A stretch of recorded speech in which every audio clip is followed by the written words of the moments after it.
রাধে শ্যাম, রাধে রাধে, জয় রাধা মদন গোপাল, শ্রী রাধা মদন গোপাল। আজকে আলোচনা করব আমরা শ্রীমদ্ ভাগবতের চতুর্থ স্কন্ধ, যক্ষদিকের সহিত ধ্রুবের যুদ্ধ এবং ধ্রুবের সহিত স্বয়ম্ভূ মনের উপদেশ আর ধ্রুবের বিষ্ণু ধামে গমন, এই নিয়ে আলোচনা করব। হরিনাম শ্রবণ করুন, হরিনাম কীর্তন করুন। কলিতে জ্ঞান যুগ নেই, কলিতে ভক্তিভেদ আর কোনো যুগ নেই। তপ্ত কাঞ্চন গৌরাঙ্গিনী রাধে বৃন্দাবনেশ্বরী বিশ্ববানুসুতাঙ্গী প্রণমামি হরি। আনন্দ লীলাময়ং বিগ্রহায় হেমাব দিব্যচ্ছবি বিসুন্দরায় তস্মৈ মহাপ্রেমরসে চৈতন্য চন্দ্রায় নমো নমঃ। হে কৃষ্ণ করুণা সিন্ধু শ্রীরাধার প্রাণ বন্ধু, ব্রজবনি তার প্রাণনাথ। হে কৃষ্ণ করুণা সিন্ধু শ্রীরাধার প্রাণ বন্ধু, ব্রজবনি তার প্রাণনাথ। মহেন পামর জীবে কাতর দেখিয়া কবে, কৃপায় করিবে আত্মসাৎ। রাধে মহেন পামর জীবে কাতর দেখিয়া কবে, কৃপায় করিবে আত্মসাৎ। হে রাধিকা বিনোদিনী শ্যাম মন বিমোহিনী, মবর দমদি দুঃখী। হে রাধে রাধে, হে রাধিকা বিনোদিনী শ্যাম মন বিমোহিনী, মবর দমতি দুঃখী। কবে নিজ সাত শোনে দেখা দিয়া দুঃখী জনে, শীতল করিবে দুয় আঁকি। রাধে কবে নিজ সাত শোনে দেখা দিয়া দুঃখী জনে, শীতল করিবে দুয় আঁকি। হে রাধার সখী গণ মুই বড় আকিঞ্চন, করুণা করিবে কবে মুরে। রাধে হে রাধার সখী গণ মুই বড় আকিঞ্চন, করুণা করিবে কবে মুরে। বৃন্দা দেবী কবে মুরে বান্দিয়া করুণা ডুরে, আকর্ষিয়া লবে ব্রজপুরে। রাধে বৃন্দা দেবী কবে মুরে বান্দিয়া করুণা ডুরে, আকর্ষিয়া লবে ব্রজপুরে। বব কবলিত চিত নাই জানে হিতাহিত, সুখ মানে নরকে পড়িয়া। রাধে বব কবলিত চিত নাই জানে হিতাহিত, সুখ মানে নরকে পড়িয়া। হে যমুনা বৃন্দাবন রাধা কুণ্ড গোবর্ধন, কেশ ধরি লও উদ্ধারিয়া। হে রাধে হে যমুনা বৃন্দাবন রাধা কুণ্ড গোবর্ধন, কেশে ধরি লও উদ্ধারিয়া। হে গৌরাঙ্গ গদাধর কৃপাময় কলেবর, কৃপাময় তব ভক্তগণ।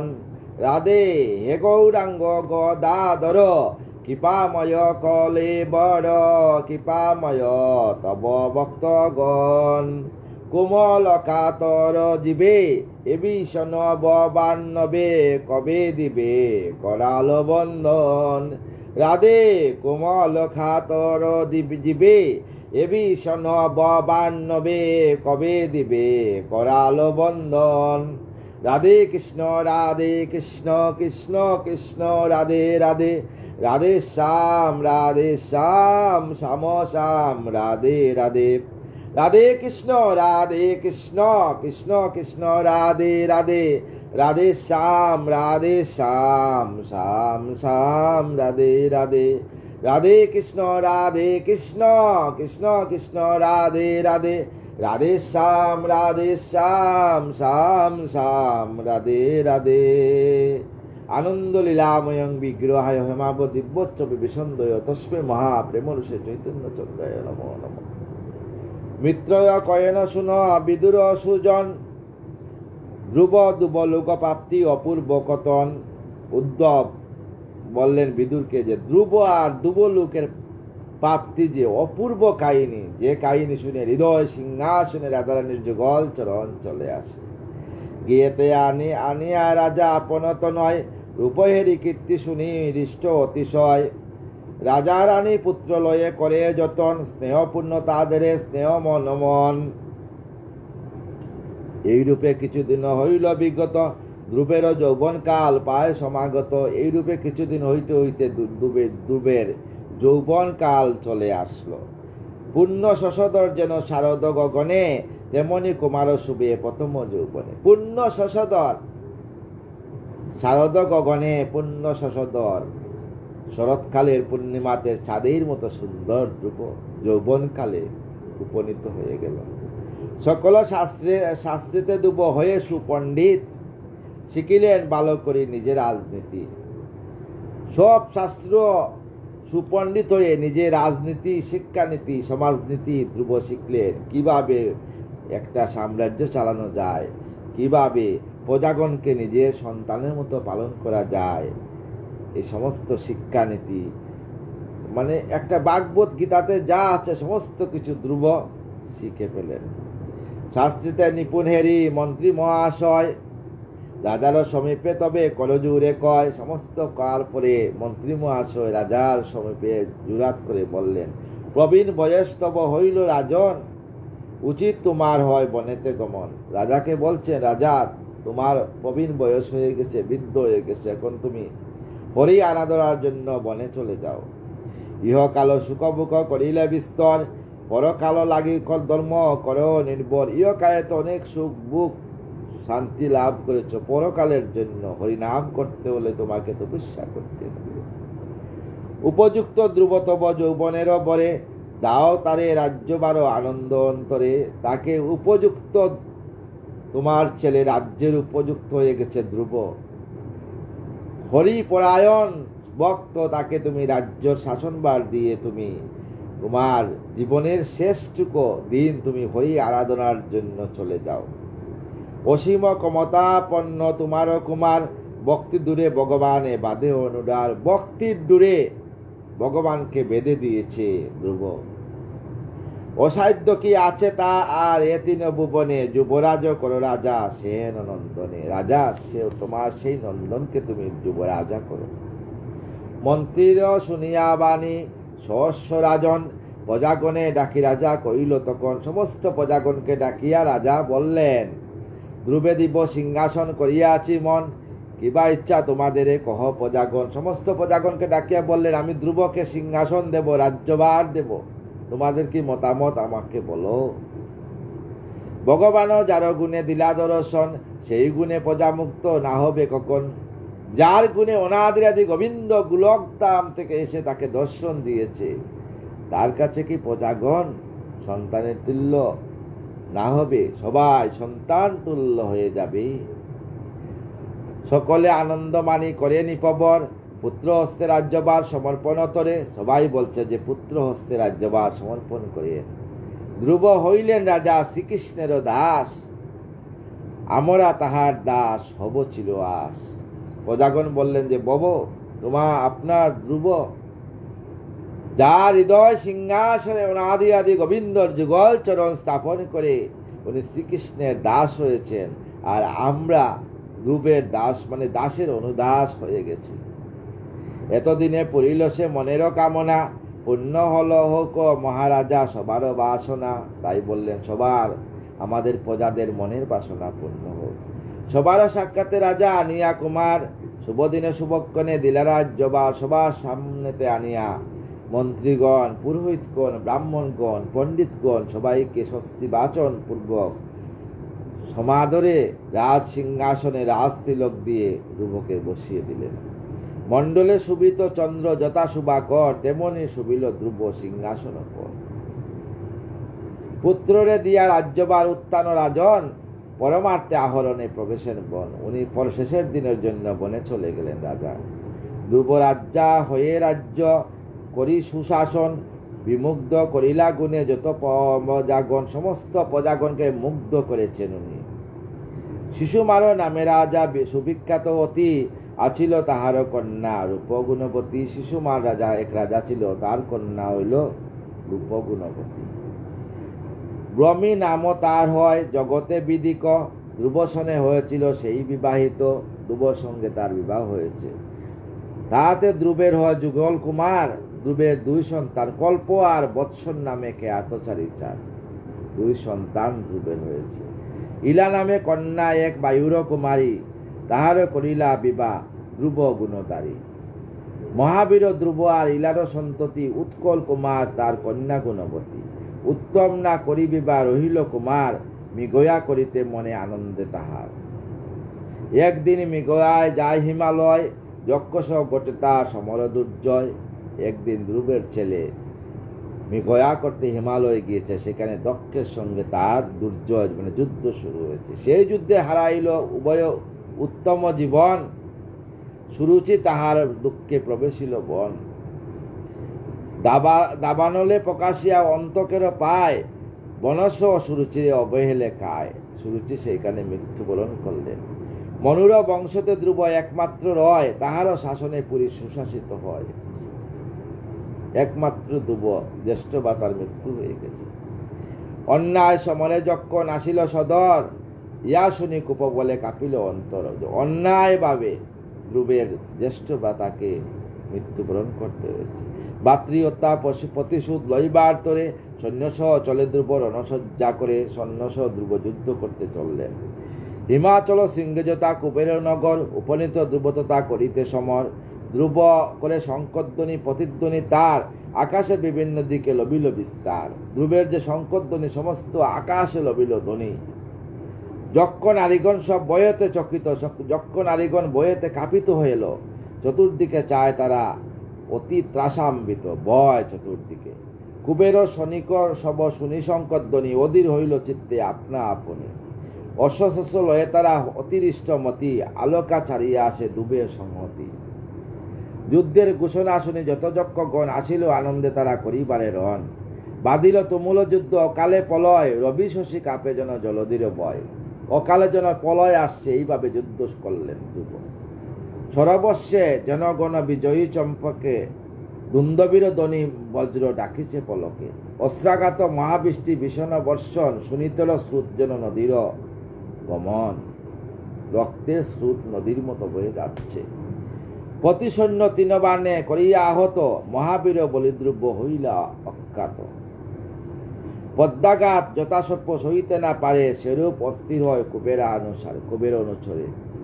প্রতিহিংসা বসে তারা করিল প্রহার, পরিগি নিশিংস্র পাশ শক্তিশূল আর। পরশু ভূষণ্ডী ষষ্ঠী অস্ত্র আদি যত, বিচিত্র আছয়ে পক্ষ অস্ত্রের রীতিমত। সারথী রথসহ দুবের উপর, একে একে নিক্ষেপিল অস্ত্র বহুতর। বৃষ্টিপাতে সমাচ্ছন্ন পর্বত যেমন, অদৃশ্য তাকে তথা হইল গঠন। কুবের সৈন্যের অস্ত্রে ধ্রুব আচ্ছাদিত, অদৃশ্য হইয়া রয়ে সর্বলোকিত। আকাশে সিদ্ধগণ ঘটনা দেখিয়া, হায় আয় করে সবে দুঃখিত হইয়া। রাখে কৃষ্ণ মারে কে, যাকে গোবিন্দ রাখার তাকে কেউ মারতে পারবে না, সে জয়ী হবেই। যক্ষগণ ভাবে সব হইয়া আছে জয়, তিমিরও বেরিয়া যেন রবির উদয়। অস্ত্র জাল বেদ করি ধ্রুব মহাবীর, সশরীরে যুদ্ধক্ষেত্রে হইল বাহির। ধনুকে টঙ্কার দিয়া অস্ত্র নিক্ষেপিল, যক্ষের সকল অস্ত্র তায়ে নিবাইল। সমস্ত যক্ষের অস্ত্র ধ্রুব নিবারণ করে দিলেন। পর্বত বিদীর্ণ যথা বজ্রের প্রতাপে, যক্ষ বর্ম ভিন্ন করে ধ্রুব চারি চাপে। বল্ল দড়ি যক্ষগণে করিল আগা, তাতে হইল কত যক্ষের নিপাত। ময়ূর কেউর হার রত্ন কত শত, রণক্ষেত্রে চড়াইয়া পরেও গণিত। সবাই পরে গিয়েছে যুদ্ধক্ষেত্রে। গজযতা সিংহ বয়ে করে পলায়ন, কুবেরের সৈন্যযতা বগ্ন দিয়ে রণ বঙ্গ দিয়ে কুবেরের সৈন্য পলায়ন করল। যুদ্ধক্ষেত্রে আরো কোনো শত্রু নাই দেখি, পুরীতে না পাশে ধ্রুব রইল একাকী। হেনকালে শুনেযতা সমুদ্র গর্জন, বায়ুতে কিপ্লুপ্ত তুলি নাহেরে গণন। আকাশ মেঘেতে দেখা বিদ্যুৎ সেতায়, ত্রাসকারী বজ্রধ্বনি শুনে ধ্রুব রায়। হঠাৎ করে একটা ধ্বনি শোনায়, শ্লেষা পুজ বিষ্ঠা মূত্র কত যে দুধীর কবন্ধ আকাশ হইতে পড়ে যে ধীর, মানে যক্ষরা এইভাবেই করে। আকাশে পর্বত দেখে শিলা গদা আর পড়িল মুসল পরে বৃষ্টিরও আকার। সর্পগণ আসে জলে তাহার নয়ন, অস্থি সিংহ ব্যগ্রদয়ে ধ্রুবের সদর। বিষম সমুদ্র ঢেউ আসে অগণন, প্রলয় কালেতে যেন মেঘের গর্জন। আসুরি মায়ার যজ্ঞ এইভাবে তবে, আক্রমিল ধ্রুবরাজ ভীষণ আহবে।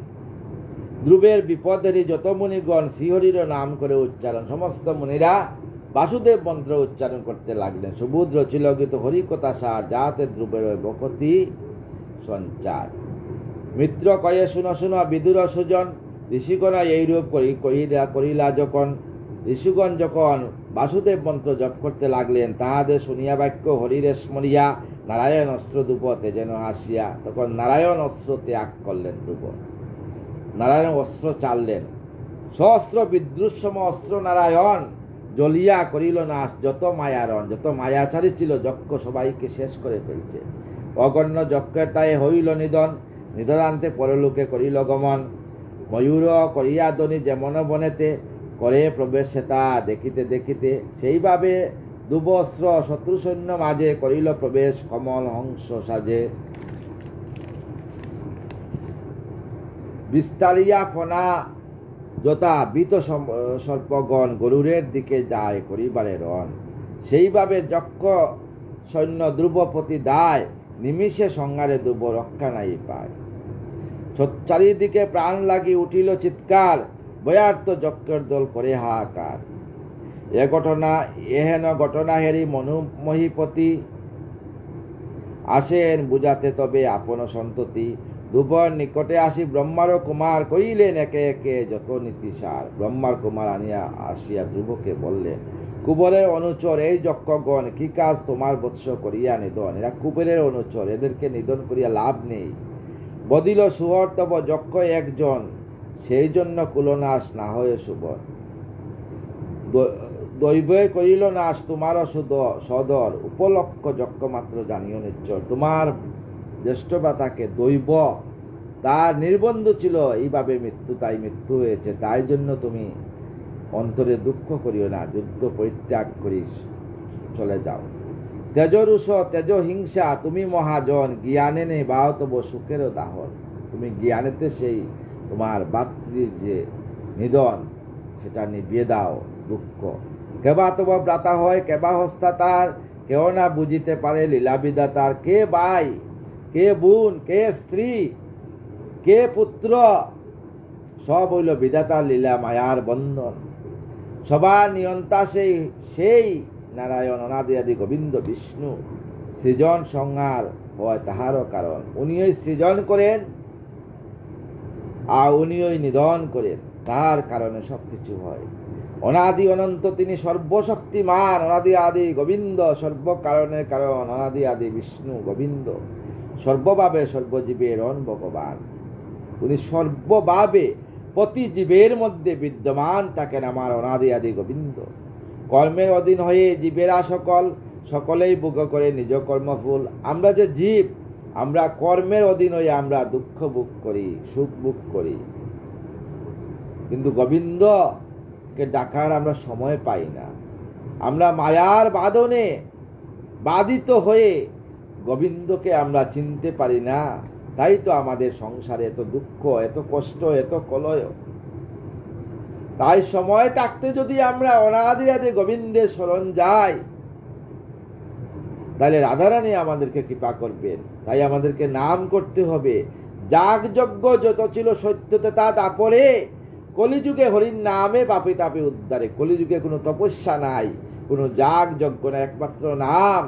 দৈন্য কলির জীব এত পুণ্যবান, একবার রাধা নাম নিলে রাধা সমস্ত পাপ নিবারণ হয়ে যায়। রাধে শ্যাম, রাধে রাধে। ভাতৃহন্তা নহে তব যজ্ঞ অনুচর, সৃজন সংহার যত করেন ঈশ্বর। মনু বললেন ধ্রুবকে যে উনার তিনটি রূপ, ব্রহ্মা বিষ্ণু মহেশ্বর। ব্রহ্মা রূপে সৃষ্টি করেন, বিষ্ণু রূপে পালন করেন, আর মহেশ্ব রূপে উনি সংহার করেন পাপী তাপীদের। সকলে আত্মা তিনি মৃত্যু সবাকার,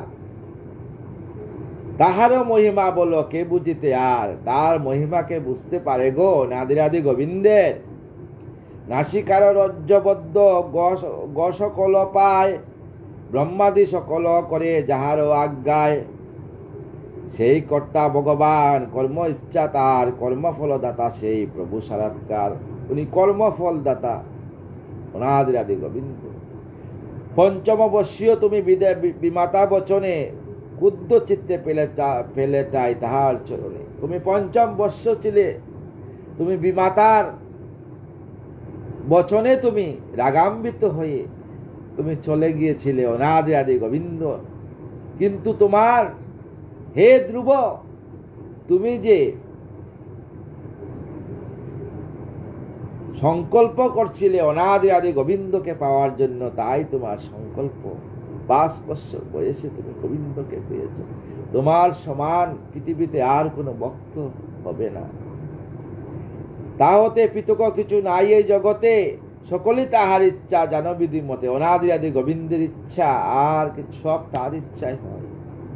ঔষধ সোয়ায় যথা রোগেরও বারণ, আমার বচন কর ক্রোধ নিবারণ। ঔষধ, রোগ হইলে ঔষধ, আমরা ঔষধ সেবার জন্য যদি কোনো রোগ হয় মনে করবেন, ঔষধ যখন সেবা করবেন তখন শ্রী বিষ্ণু করিয়া সেবা করে। যে কোনো ঔষধ, এলোপ্যাথিক, হোমিওপ্যাথিক, আয়ুর্বেদিক, যদি হরিনাম সেবার মাধ্যমে যদি সেই ঔষধ যদি আপনি সেবা করেন, রাধারানী কৃপায় আপনার রোগ মুক্তি হবে। রাধে শ্যাম, রাধে রাধে। খুদ সংবরণ করো ওয়ে ধ্রুবনে বীর, শাস্ত্র জ্ঞানে তুমি আজ হজে সুস্থি। ক্রুদ গুরুতর রিপু অমঙ্গল কারণ, কেন বিতা ক্ষুদ্র আজি তোমার অন্তর। আমাদের রাগ হইল আমাদের অমঙ্গল, তাই রাগ করা উচিত না। মনেতে করো পূজা সেই দনপতি, শিব সখা হন তিনি অতি সাধুমতি। কে দনপতি? শিব সখা কে? অনাদিরাদি গোবিন্দ। তব বংশ যায় তার ক্রোধ নাই হয়, কর রাজা হেন কার্য সেই সমুদয়। এত বলি মনুদেব করিল গমন, সমর তেজেন ধ্রুব হয়ে শান্তমন। উনি শান্তমনে সাধুর আজ্ঞায় যুদ্ধ ত্যাগ করলেন। সুবুদ্ধ রচিল গীত হরিকথা সার, শুনিলে মনেতে আনন্দ অপার। ধ্রুবের বিষ্ণুলোকে গমন। মৈত্র কইলা শুনো বিদুর সুজন। মৈত্র মানে উদ্ধব বলছেন বিদুরকে, কুদ পড়িয়া ধ্রুব করিলা যখন রাগ ত্যাগ করলেন ধ্রুব। একথা শুনিয়া তবে যজ্ঞ অধিপতি, ধ্রুবের সমীপে যান হয়ে ইষ্টমতি। যজ্ঞের অধিপতি আসলেন ধ্রুবের কাছে। অপরূপ তাররূপ অতুল সুন্দর ধ্রুবের, বেষ্টিত কিঙ্কর যজ্ঞ অতি শুভাকর। কুবেরে নেহারি তবে ধ্রুব শান্তিমতি, করজুড়ে তার পূজা করিলেন অতি। কুবেরকে ধ্রুব পূজা করলেন সাধুরূপে। তাহাতে সন্তুষ্ট এ কয়ে দনপতি, সন্তুষ্ট হইনু রাজা আমি তব পতি। হিংসা করা অনুচিত যারা জ্ঞানী জন, অভিমান ত্যাগ করা উচিত রাজন। অভিমান ত্যাগ করতে হবে আমাদের। নিষ্পাপ ক্ষত্রিয় তুমি অতি শুদ্ধমতি, পরিতুষ্ট হইলাম আমি তোমা পতি। বললেন কুবের বললেন যে আমি সন্তুষ্ট হয়েছি। শত্রুরূপে আসছিলাম, কিন্তু তুমি আমাকে মিত্ররূপে তুমি আমাকে পূজা করেছ, সম্মান দিয়েছ, তাই আমি সন্তুষ্ট হয়েছি। যে সকল যজ্ঞ আজি করিল মরণ, তুমি তাদের বধ করিলি সাধন। দেখবেন যদি আপনার কোনো শত্রু থাকে তাহলে বলি। রূপ সনাতনের কথা, বৃন্দাবনে যাবেন রূপ গোসাই আর সনাতন গোসাই, এরা কিন্তু জমিদার ছিলেন। একদিন অনাদিরাদি গোবিন্দ মানে কৃষ্ণ ভিক্ষুকের বেশে রূপ সনাতনের কাছে সনাতন গোস্বামীর বাড়িতে আসিয়া বলছিলেন, হে সনাতন ভিক্ষাং দেই। সনাতন গোস্বামী বার হইলেন। সনাতন গোস্বামীকে ভগবান জিজ্ঞাসা করছিলেন, হে সনাতন তুমি কি তোমার দেহ জমিন রেজিস্ট্রারি করছো নাকি? সনাতন গোস্বামী অবাক হয়ে গেলেন, বলে না প্রভু, আমি তো আমার দেহ জমি রেজিস্ট্রারি করি নাই। বলে তাহলে কি করতে হবে প্রভু? বলে তুমি বাকি বিহারী মন্দিরে চলে যাও, সেইখানে গোসাইজির কাছ থেকে দীক্ষা নেও। সনাতন গোস্বামী কি করলেন? সঙ্গে সঙ্গে সংসারের সমস্ত দায়িত্ব সন্তানকে দিয়ে উনি চলে গেলেন বাকি বিহারী মন্দিরে। সেইখানে গিয়ে গোসাইজির কাছ থেকে দীক্ষা নিলেন। গোসাইজি দীক্ষা দিয়ে বললেন যে তোমাকে গুরু দক্ষিণা দিতে হবে, সংসারে তোমার সবচেয়ে শত্রু যে, তার কাছ থেকে তুমি ভিক্ষা নিয়ে আসো। রাধে শ্যাম, রাধে রাধে।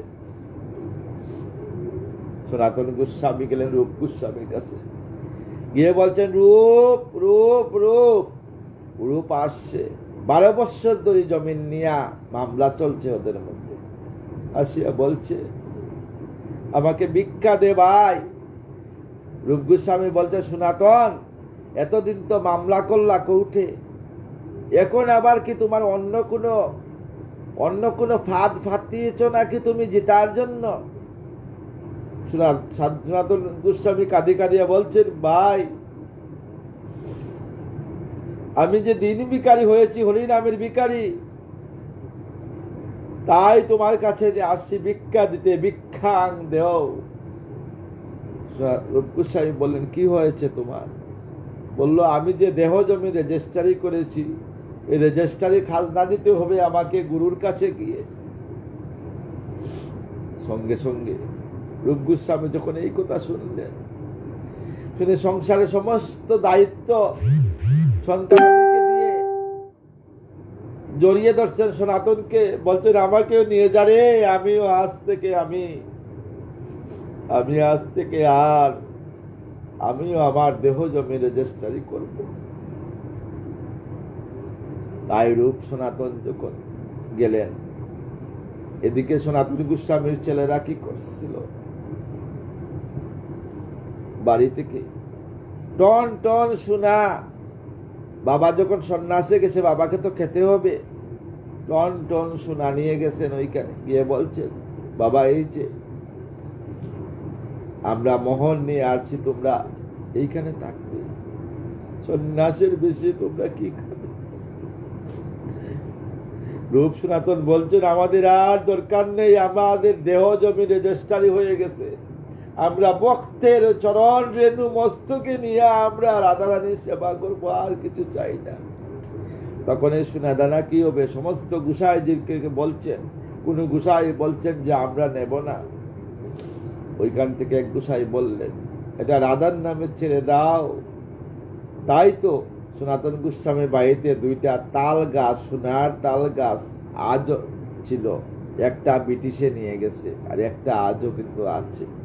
তাই বৃন্দাবনে গেলে সনাতন গোস্বামীর গৃহ বাসা দর্শন করবে, আর সেইখানে রাধারানীর কাছে প্রার্থনা করবে, রাধারানী তুমি আমার মনের অহংকার দূর করো, আর শেষের দিনে তোমার চরণ যুগল আমার হৃদয়ে দিয়ে আমাকে তুমি সজ্ঞানে নিয়ে যাও।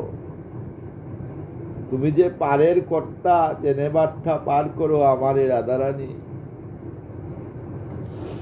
সন্তুষ্ট হইয়া রাজা আমি তব পতি, হিংসা করা অনুচিত যার জ্ঞানজন, অভিমান ত্যাগ করা উচিত রাজন, নিষ্পাপ ক্ষত্রিয় তুমি অতি শুদ্ধ মতি, পরিতুষ্ট হইলাম আমি তোমাপতি।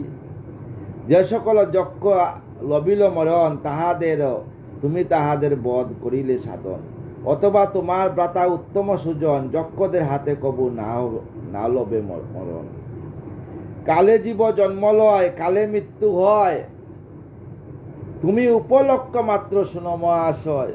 বলছেন এদের কাল সময় আসবে, সমান করবে দমন, শুনবে না তাদের বিনয় বচন।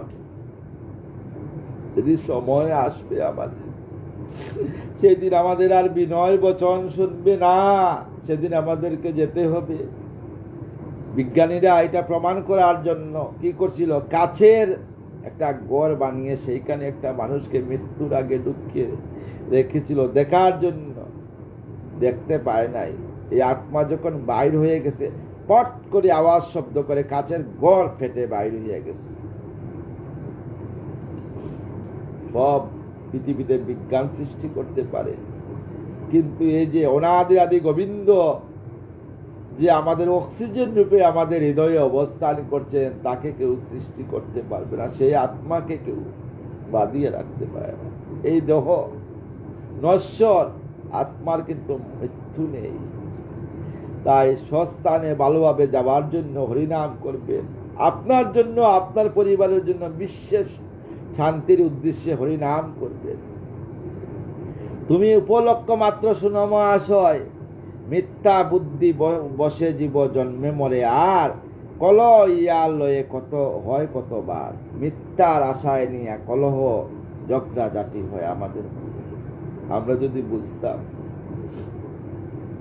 তাহলে আমরা কি এগুলা করতাম? তাই বুঝতে গেলে আমাদের সাধু সাধু এমন সাধুকে ধরতে হবে যাকে ধরে আমরা রাধারানীর যুগল চরণ পাবো। সাধু তো অনেক দেখা যায়, তিলক নিলে সাধু হয় না রে বাবা, গৌরীয় বসন পড়লে সাধু হয় না। সাধু মনকে বানায়, যারা বানাই এরাই কিন্তু প্রকৃত সাধু। রাধেশ্যাম, রাধে। ভুল হলে ক্ষমা করবেন সবাই। তোমার মঙ্গল হোক, গৃহে যাও ফিরে, জীবের আশ্রয় কৃষ্ণ বজিবে তাহারে। একমাত্র জীবের আশ্রয় কৃষ্ণ, তাকে ভজন করো।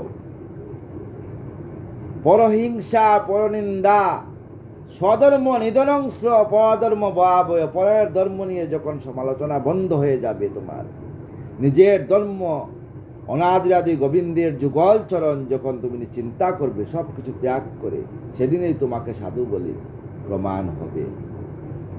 ভগবান ভক্ত তুমি অতি শ্রেষ্ঠ জন, ল বড় দিব তব যাহা চায়ে মন।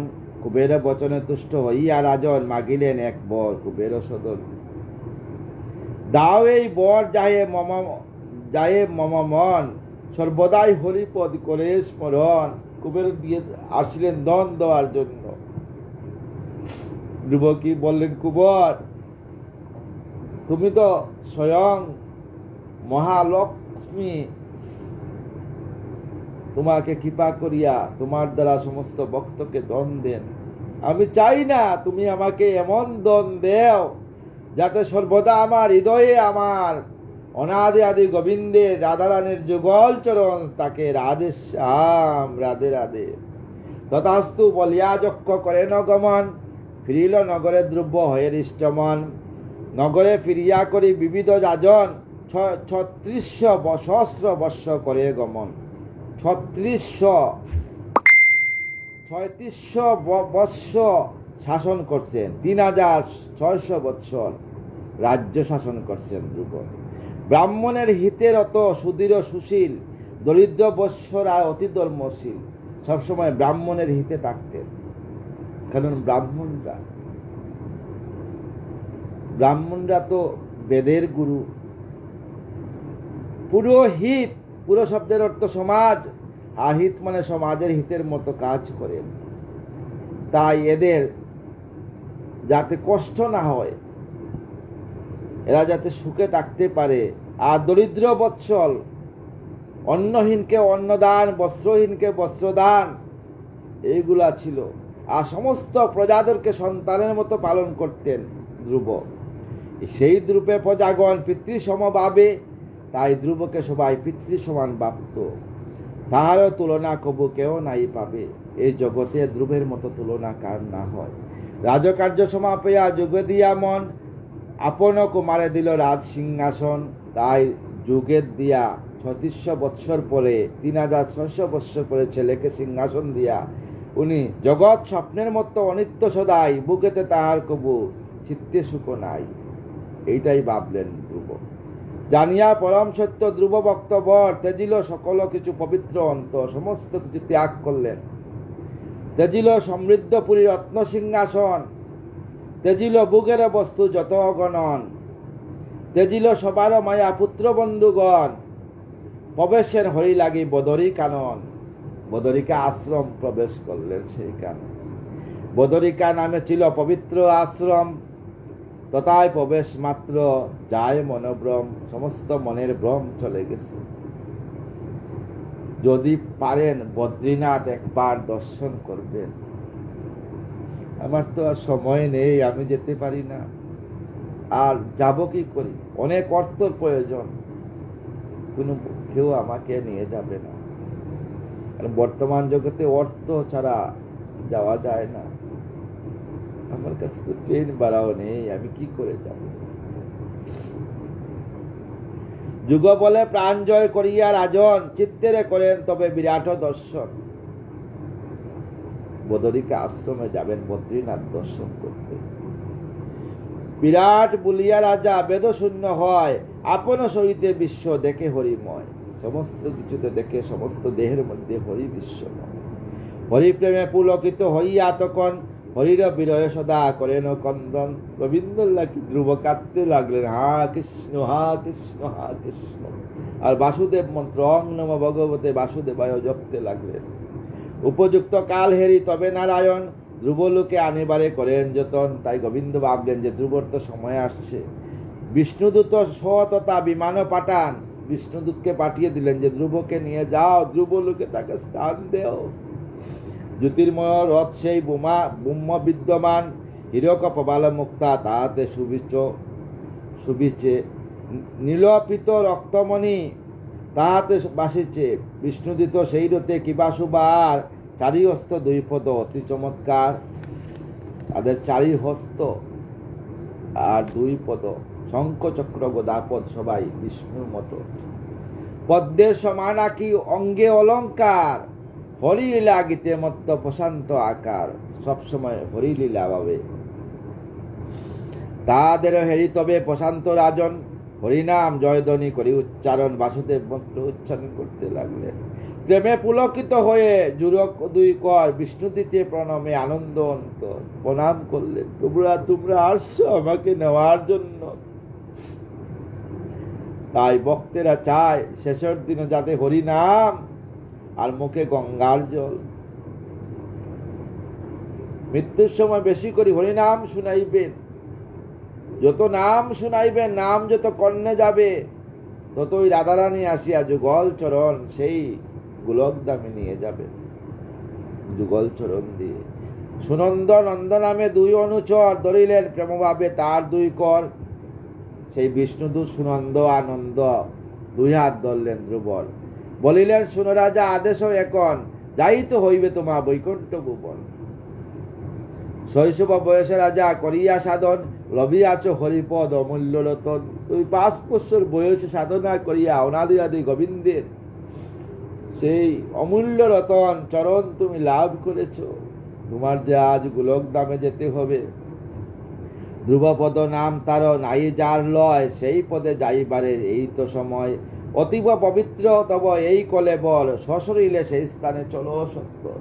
তাই তুমি যে শরীর নিয়ে আসছো পৃথিবীতে, সেই সশরীরে তুমি গোবিন্দের কাছে গোলক ধামে চলে যাও। চলো, নিয়ে যাব।